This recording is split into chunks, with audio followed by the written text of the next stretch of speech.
আমরা এখানটায় আছি, সেন্ট জর্জ কলেজ, এখানে আমরা আছি। কত সুন্দর না ভিউটা।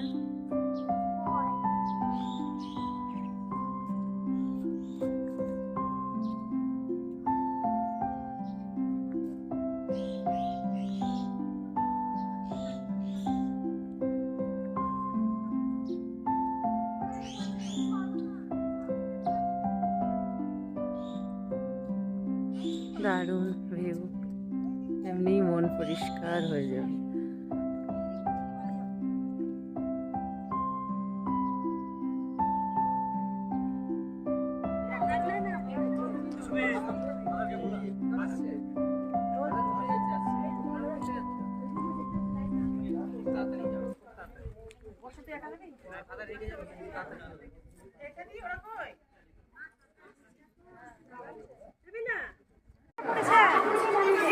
সরি